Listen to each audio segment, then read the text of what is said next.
오늘 영적 민감성에 대해서 좀 나누려고 합니다. 앞선 22절, 23절 같은 경우는 얼마 전에 거의 한 달 전에 영적 시력, 나의 영적 시력은 어떠한가 우리 함께 나누었던 본문이기도 한데요. 그때 마가복음 본문으로 나누었다면 오늘 평행 본문인 마태복음을 가지고 조금 더 연결지어서 우리의 영적 민감성에 대해서 함께 좀 나누어 봤으면 좋겠어요. 인간의 감각 기관들이 여러 가지 있죠. 여러분 제 목소리 들리시죠?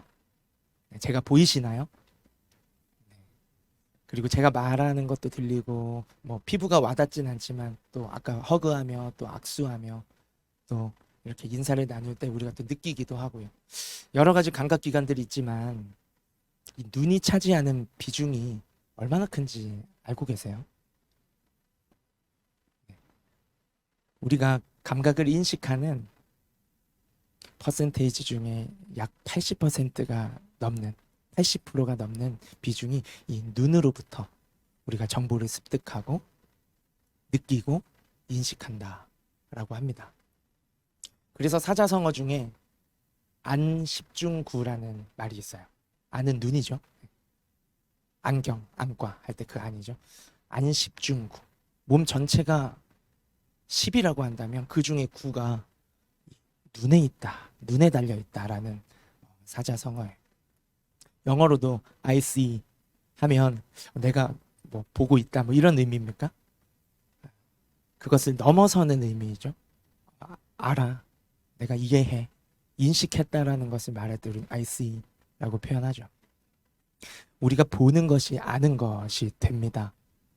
그리고 우리가 보는 것이 아는 것이 될 뿐만 아니라 결국 우리의 믿는 것, 믿음이 되는 거예요.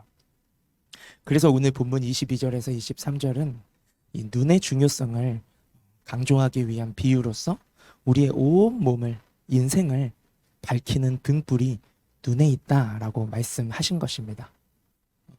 우리 그 눈의 중요성을 생각하면서 한 번 더 22절, 23절을 여러분께서 읽어주시면 감사드리겠습니다. 22절, 23절 시작.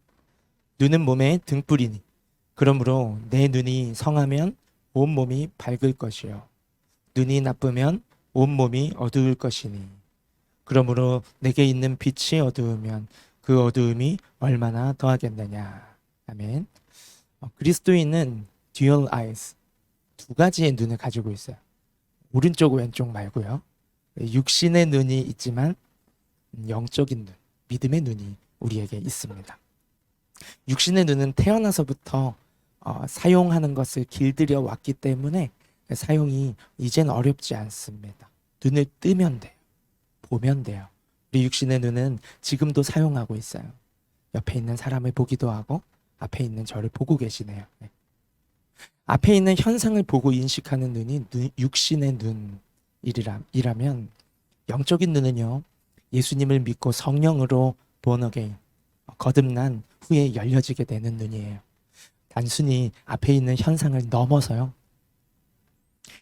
나와 함께 하시는, 또 나를 도우시는 주님의 손길을 발견하고 인식하는 눈이 바로 믿음의 눈, 영적인 눈입니다.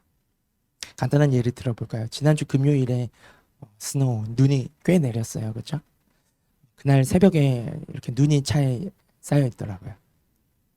그날 아침에 다들 학교를 가거나 직장을 갔을 텐데, 또 겨울이 되면 눈이 많이 올 텐데, 어떤 사람은 내리는 눈을 보면서 이렇게 말할 거예요.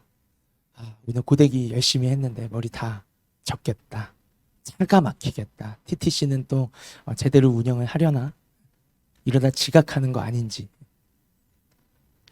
근데 어떤 사람은 조금 불편하죠. 비 오거나 눈 오거나 하면 불편하지만 내리는 눈을 보면서 이렇게 말하는 사람도 있을 거예요. 아름다운 눈이구나, 겨울이 왔구나, 계절을 창조하시고 또 이 눈을 만드신 하나님은 위대하십니다. 하나님을 찬양합니다. 이렇게 잠시지만 창조주 하나님의 손길을 발견하고 인식하고 또 고백하는 사람도 있을 것이라는 것입니다.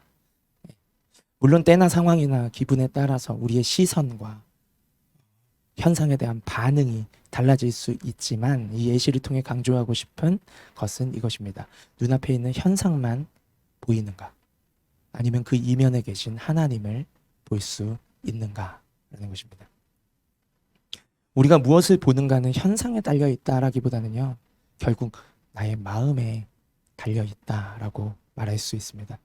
앞에 주어진 현상이나 상황보다 더 중요한 것은요, 지금 내 마음의 시선이 어떠한가입니다. 그저 앞에 있기에, 보이기에 보는 것과요, 내가 관심이 있어서 눈여겨보는 것은 전혀 차원이 다른 인풋이 되죠. 전혀 차원이 다른 임팩트를 나에게 줍니다. 길거리를 걸으면서 얼마나 많은 사람을 스쳐 지나갑니까? 오늘도 많은 사람들이 스쳐 지나오셨을 거예요. 그러나 우리가 돌아서면 그 얼굴을 기억하지 못합니다. 왜냐하면 거기에 우리의 마음이 관심이 없기 때문입니다. 그러나 내가 좋아하는 사람을 생각해 보세요. 내가 좋아하는 것을 생각해 보세요. 요즘 보고 있는 드라마가 있습니까? 다음 화가 이번 주 중에도 나오겠죠. 우리가 주의 깊게 관심을 가지고 바라보는 그것은요, 우리가 눈을 감아도 보여요. 돌아서도 보여요. 자려고 누워 있는데도 떠올라요. 그리고 그 의미를 되새기며 또 다시 바라보게 되는 것입니다. 국어사전에 시선이라는 낱말을 한번 찾아봤어요. 그러니까 첫 번째 의미는 우리가 잘 알고 있는 의미더군요. 눈이 가는 길, 눈의 방향을 시선이라고 의미합니다. 그런데 그 아래 두 번째 의미가 저에게 더 인상 깊게 다가왔어요. 시선의 두 번째 의미는 이것이었습니다. 내가 신경을 쓰고 관심을 가지는 것을 비유하여 이르는 말이 시선이라고 정의하고 있더라고요. 그렇습니다. 나의 시선, 내가 보는 것을 좌우하는 컨트롤 타워는 현상이 아니라 나의 마음입니다. 우리의 마음이 있는 곳으로 눈길이 향합니다. 관심이 있는 곳으로는 눈길만 가는 것이 아니라 발길이 가게 돼요. 그러면 제가 드리고 싶은 질문이에요. 요즘 나의 관심은 어디에 있습니까? 이것이 믿음의 시력, 영적 민감성의 핵심입니다. 영적 민감성을 기르려면 일상 속에서 주님께 관심을 가지고 주님께 마음을 드리는 시도들이 필요합니다. 지난주 중에 한 형제님이 저에게 고민을 나눠주셨어요. 하나님을 경외하는 것이 무엇이냐라는 질문과 고민이었어요. 목사님, 경외심은 하나님을 두려워하는 마음이잖아요 하고 이야기가 시작됐거든요. 그 형제의 설명은 이거였습니다. 하지만 제가 알고 있는 하나님은요, 또 제가 경험한 하나님은요, 인격적인 하나님이세요. 나를 죄에서 구원하시려고 하나뿐인 아들을 내어주신 분이시고, 여전히 좀처럼 변화되지 않는 내 모습을 기다려주시고 사랑해주시는 하나님, 그 형제의 하나님이라고 하더라고요. 그런 하나님을 두려워하기가 참 쉽지 않습니다 라는 고민이었어요.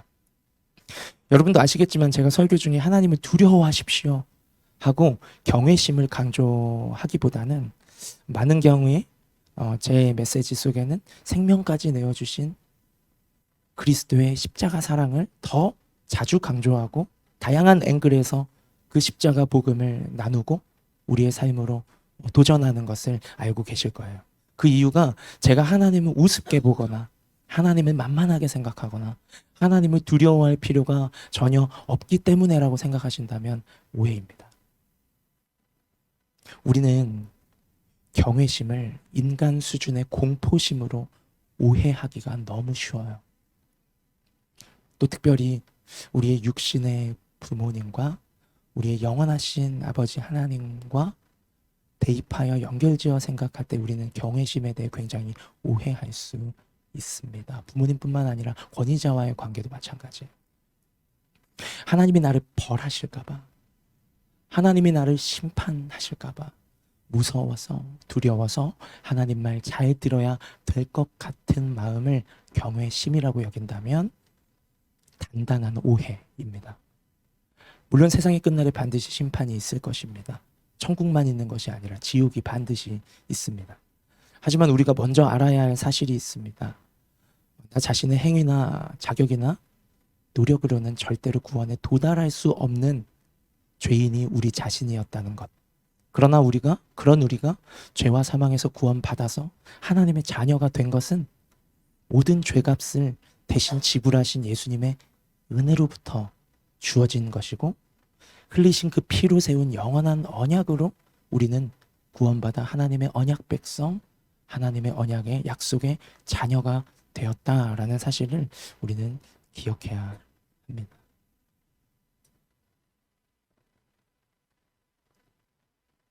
그래서 예수 그리스도 안에서 살아가는 우리가 다시 살아나는 부활은 심판의 부활이 아니에요. 예수님이 말씀하셨죠. 심판의 부활이 아니라 생명의 부활, 영생의 부활이라고 말씀하셨습니다. 그러니 하나님의 자녀가 하나님의 심판을 두려워한다. 이것은 좀 건강한 의식은 아닌 것 같아요. 물론 아주 어릴 적에는 똥과 된장을 구분하지 못하고 또 적절한 것을, 유익한 것과 유익하지 않은 것을 분별할 줄 모르기 때문에 가르침이 필요하고 또는 책망이 필요하고, 물론 사랑 안에서 주어지는 어떤 징계들도 반드시 필요합니다. 우리의 삶 속에도 우리는 끊임없이 자라가고 있기에 이러한 형태의 징계와 책망과 또는 어떤 좋지 않은 사건을 통해 우리에게 주시는 교훈도 있을 수 있어요. 그러나 그것이 심판을 향한 두려움으로 간직하며 하나님을 섬기는 것, 이것을 경외심이라고 정의 내린다면 우리는 하나는 알고 둘은 놓치고 있는 것입니다. 이것은 과정이에요. 시간이 흘러 자라가면서 계속해서 우리의 믿음이 성숙해 간다라고 믿고 있으면서도 여전히 자녀인 우리가 하나님 아버지를 무서워서 경외한다. 그건 건강하지 못한 관계입니다. 건강한 경외심은요, 나를 향한 부모님의 사랑을 깨닫고 내게 주신 값없는 은혜에, 그 값없는 은혜에 반응함으로써 부모님을 존중히 여기고 또 부모님을 귀하게 여기는 마음, 그것이 경외심의 본질입니다. 사람은 절대로 겁주어 변하지 않습니다. 사람은 절대로 권위로 눌러 통제되지 않습니다. 사람이 변화되는 것은 사랑으로 감동할 때 마음속 깊은 곳으로부터 진정한 변화가 시작되는 것입니다. 억압하고 누르는 것은 현상을 통제할 수 있어요. 행동을 통제할 수는 있어요. 그러나 마음의 변화를 일으킬 수는 없습니다. 예수님은 우리를 통제하고 어떤 질서 아래 귀속시키려 오신 분이 아니라 우리의 마음으로부터 새롭게 우리를 재창조하기 위해 오신 분이세요. 그래서 예수님이 그 방법으로 선택하신 것은 당신의 생명을 내어주신 사랑이었다라는 사실을 기억하셔야 하는 것입니다. 바로 이 진실한 사랑이, 예수님이 생명으로서 십자가 위에서 보여주신 그 진실한 사랑이 우리를 죄에서 구원하셨을 뿐만 아니라 오늘도 우리의 삶을 변화시켜가는 모티베이션, 동기가 되는 것이고 하나님이 우리를 다루시는 방법이라는 것입니다. 그래서 경외심의 본질은 벌이나 심판에 있는 것이 아닙니다. 그것에 대한 두려움은 구원받지 못한 자들이 느껴야 마땅합니다. 경외심의 본질은 이것입니다. 하나님께서 나를 얼마나 사랑하시는지를 우리가 조금씩 더 알아가고 경험하고 느끼게 되면서 내가 그 사랑에 감격함으로 반응하게 되어지는 관심, 하나님을 향한 관심, 하나님을 향한 존중, 그리고 하나님을 향한 귀하게 여겨드리는 그 마음, 그 태도, 그것이 바로 경외심이라는 것이죠. 우리 24절 마지막 절을 읽겠습니다. 여러분이 읽어주시겠습니까? 한 사람이, 시작. 한 사람이 두 주인을 섬기지 못할 것이, 혹 이를 미워하고 저를 사랑하고 혹 이를 중요하게 여기고 저것을 가볍게 여김이라. 너희가 하나님과 재물을 겸하여 섬길 수 없느니라. 한 사람이 두 주인을 섬길 수 없다. 여기서 주인은 노예 제도 아래에서 종과 주인의 관계로 생각하면 우리의 피부에 전혀 와닿지 않는 비유이겠지만 나의 일상 속에서, 나의 요즘의 삶에서 내 마음과 내 시간과 내 관심과 내 걱정과 내 생각을 온통 차지하고 지배하고 있는 그것을 주인이라고 부르면 어떨까요? 우리는 매일이 주인 싸움입니다. 무엇이 나를 지배하게 할 것인가? 무엇이 나를 온통 무엇으로 나를 채울 것인가? 무엇이 나를 주장하고 다스리게 할 것인가? 무엇에 붙들려 이끌려 질질 끌려 살아갈 것인가? 이것은 주인에 대한 이야기입니다. 여러분의 시간과 물질과 생각과 마음을 어디에 사용하고 어디에 내어줄 것입니까? 어느 한 가지에 마음이 매여 있게 되잖아요. 우리가 지금도 경험하고 계시겠지만 어느 한 가지에 몰두하고 마음이 이렇게 묶여 있게 되면 자연스럽게 다른 것들에 대한 관심은 줄어들 수밖에 없어요. 돈이 나의 주인이라고 한다면 모든 것이 돈으로 보일 거예요. 무엇을 잃어버려도 얼마, 옷에 뭐가 튀어도 얼마, 버스를 놓쳐서 우버를 타도 얼마, 심지어 누가 나에게 베풀어준 선물과 마음과 은혜도 돈으로 저절로 환산하게 될걸요. 게임이 나의 주인이라면 어딜 가나 그 게임의 관점으로 보게 돼요. 사랑하시는 분들은 뭐를 먹어도 뭐를 사도 뭐를 봐도 좋은 것을 누려도 사랑하는 그 사랑과 연결지어 생각하게 될 것입니다. 같이 와야지, 같이 봐야지, 같이 먹어야지, 사진을 찍어서 또 보내주기도 하겠죠. 그것이 나를 지배하는 주인이기 때문이에요. 무엇이 내 삶을 지배하고 있으십니까? 나를 지배하는 그것이 내 마음과 관심의 대상이 되는 것은 너무나 당연한 것이고 우리의 눈길과 발길은 결국 그 주인을 따라 살아갈 수밖에 없습니다. 그래서 본문 마지막 24절은 계속해서 띄어놔 주시면 감사드리겠는데요. 우리에게 하나님과 재물을 동시에 사랑할 수 없다라고 말씀하고 있습니다. 사랑할 것을 이용하고 사용해야 할 것을 사랑하는 것은 정말 우리의 삶의 본질을 늦춰버린 모습이라고 생각합니다. 사랑해야 할 한 분이신 주님을 나의 이익을 위해 사용하고 사용하라고 주신 우리의 삶의 필요를 채우는 것들을 사랑하며 주인으로 쫓아 살아간다면 우리는 영적으로 둔감해져 있는 것이다 라고 볼 수 있겠습니다. 말씀을 정리합니다. 오늘의 주제는 영적 민감성이죠. 영적 민감성은 내 삶 속에 역사하시는 하나님의 손길을 얼마나 세심하게 알아차리고 그것에 반응해 드리는가. 이것이 영적 민감성이라고 할 수 있겠습니다. 영적 민감성을 기르기 위해서는 나의 관심을 의도적으로 주님께 드리는 시도들이 우리의 삶 속에 연습되어져야 할 거예요. 주님의 계심을 기억하는 것부터 시작이겠죠. 주님이 여기 나와 함께 계신다. 그것을 알 때 주님이라고 말이라도 한마디 걸겠죠.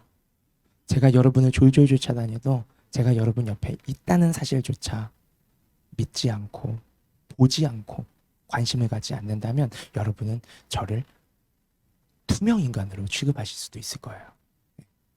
우리가 주님을 경외한다, 주님을 믿고 따른다, 주님의 제자가 된다, 너무나 아주 좋은 우리의 삶의 슬로건들이 있지만 우리의 그 첫걸음은요, 주님을 존중해드리는, 그것은 주님을 향한 관심에서부터 시작돼요. 나의 삶 속에 계신 주님께 여러분은 관심을 드리고 있습니까?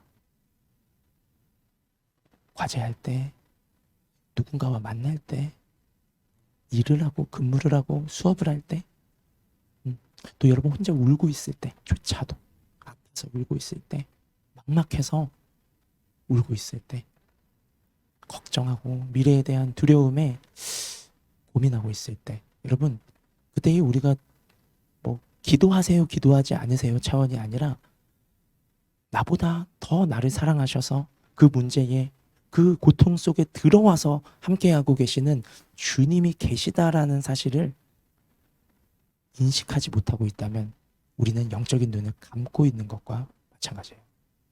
주님께 관심을 드리는 그것에서부터 우리는 주님을 존중하고 귀하게 여기는 삶으로, 경외하는 삶으로 나아갈 수 있게 되는 것입니다. 우리가 예수님을 주님이라고 부르기에 예수님이 나의 주님이 되시는 것이 아닙니다. 예수님께서 나의 마음을 채워가시고 나의 삶 속에 내가 예수님께 관심과 존중을 드릴 때 진정으로 예수님께서 나의 주님이 되시는 것입니다. 기억하십시오. 우리 주님이 부활하신 예수님께서 여러분과 함께 하십니다. 옆에 정도가 아니에요. 주님의 성령이 여러분의 마음속에 함께 계세요. 지금 당장 내 눈앞에 펼쳐진 현상만 바라보고 현실에 묶여 살아간다면 우리의 육적인 민감성은, 육신의 시력은 굉장히 강화될 수밖에 없어요. 우리는 그것을 현실적인 관점이라고 말하지만 그것은 다른 왕국의 관점, 영원한 하나님의 세계의 관점에서 볼 때는 정말 진정한 현실에 눈을 뜨지 못한 상태라고도 볼 수 있어요. 우리가 눈앞에 주어진 현상을 보고 그것을 어떻게 해결하지? 어떻게 하고 고민하고 주변의 해결책을 찾아다니고, 그렇게 우리가 눈앞에 보는 것을 보이는 현상으로만 인식하며 바라본다면 우리는 세상 물정에 눈이 밝아질 겁니다. 그러나 영원한 하나님의 세계를 보는 눈은 점점 어두워질 거예요. 그래서 오늘의 적용은 하나님을 경외하기. 하나님을 경외하되 하나님과 나 사이의 인격적인 관계성이 결여되어진 채로 마치 단지 힘 있는 권위자를 무서워하는 것처럼 내가 하나님을 두려워하는, 그래서 섬기는 것이 아니라, 왜곡되어진 경외심이 아니라 하나님이 나를 얼마나 사랑하시는지를 내가 알아가고 일상 속에서 그 사랑의 흔적을 발견할 때마다 반응해 드리는 거예요. 반응. 여러분, 반응하는 거 쉽지 않아요. 저기요 하면 네 하잖아요. 안녕 하면 안녕 하잖아요. 밥 먹었어 하면 먹었어 하죠. 밥 먹을래 하면 같이 먹자 하잖아요. 너무너무 기본적인 커뮤니케이션이잖아요. 관심은 거기서 시작되는 거잖아요. 하나님이 나를 얼마나 사랑하시는지를 우리가 일상 속에서 그 작은 흔적들을 발견할 때마다 주님께 반응해 드리는 거예요. 나의 관심과 나의 존중을 하나님께 드리는 이 진짜 경외심, 이것이 우리의 삶 가운데 회복되어져 가기를 소망합니다. 이거 어떻게 생각해요? 한번 봐주실래요? 내 마음이 왜 이럴까요? 이거 진짜 예쁘죠? 우리가 관심 있고 존중하는 사람에게 의도적으로라도 다가가서 표현하고 나누고 질문하는 것들을 주님께 해보는 거예요. 자주 안 해봐서 어색한 것이죠. 그러나 내 마음속에 계신 주님의 성령께서는 우리의 사소한 관심에 너무나도 기뻐하실 것이에요. 그리고 우리에게 또 반응하실 것이에요. 예쁘다. 괜찮네. 그래? 이건 어떨까? 주님은 우리에게 또다시 대답하시고 말씀하실 거예요. 창조주이시고 주관자이신 우리 주님께서는 모든 피조 세계를 통해서 우리에게 말씀하시고 표현하시는 분이세요. 그렇게 티키가 타카가 되고 주님과 친밀감이 깊어져 갈 때에 내 삶에 주님의 손길이 더 밝히, 더 선명하게 보여지게 될 줄로 믿습니다. 우리의 관심과 존중을 더욱 주님께 드림으로써 우리의 영적인 눈이 날로 밝아지는 은혜가 있기를 예수님의 이름으로 축복합니다.